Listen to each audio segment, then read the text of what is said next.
Hi friends, అందరికీ నమస్కారం. Welcome to Ruchilavanam.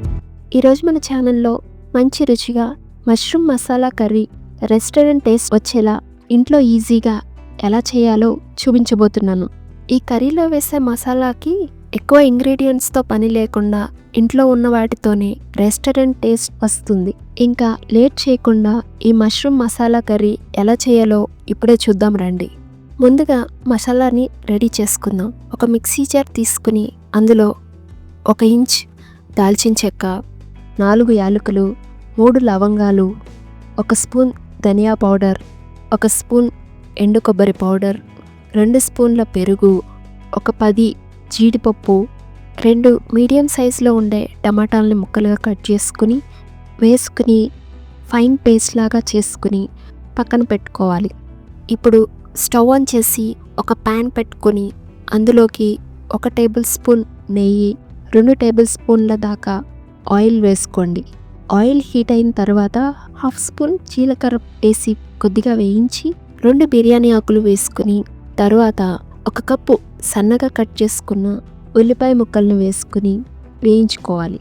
నేను ఇక్కడ మీడియం సైజులో ఉన్న 2 ఉల్లిపాయలను తీసుకున్నాను. ఇప్పుడు 3 పచ్చిమిర్చి చీలికలు వేసుకొని బాగా వేయించాలి. ఉల్లిపాయ బాగా వేగాక 1 టేబుల్ స్పూన్ అల్లం వెల్లుల్లి పేస్ట్ వేసి పచ్చివాసన పోయేంత వరకు ఫ్రై చేయండి.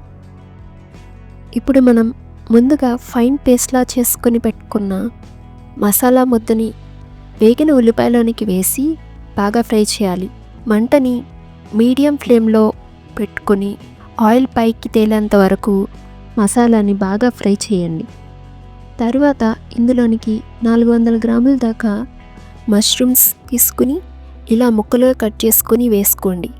ఇప్పుడు ఈ మష్రూమ్కి బాగా మసాలా పట్టే వరకు 2-3 నిమిషాల పాటు ఆయిల్లో ఫ్రై చేయండి. ఇప్పుడు 1 టేబుల్ స్పూన్ సాల్ట్, 1/2 స్పూన్ పసుపు, 1.5 స్పూన్ కారం వేసుకుని బాగా కలిపి మూత పెట్టుకోవాలి. 5 నిమిషాల తర్వాత మూత ఓపెన్ చేసి చూస్తే మష్రూమ్ల నుంచి వాటర్ వస్తుంది.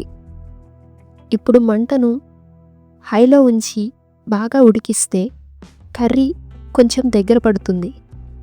ఇప్పుడు 1 కప్పు వాటర్ పోసి 1 టేబుల్ స్పూన్ దాకా కసూరి మేతి వేసి 1/2 స్పూన్ గరం మసాలా వేసి కర్రీ కొంచెం దగ్గరకు అయ్యే వరకు ఉడికించి స్టవ్ ఆఫ్ చేసుకుని సర్వ్ చేసుకోవడమే.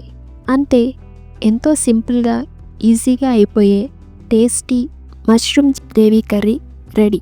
ఇలా చక్కగా మష్రూమ్ కర్రీని తయారు చేసుకుని చపాతీతో అయినా లేదా రైస్తో అయినా కూడా సర్వ్ చేసుకోవచ్చు. చాలా రుచిగా ఉంటుందండి.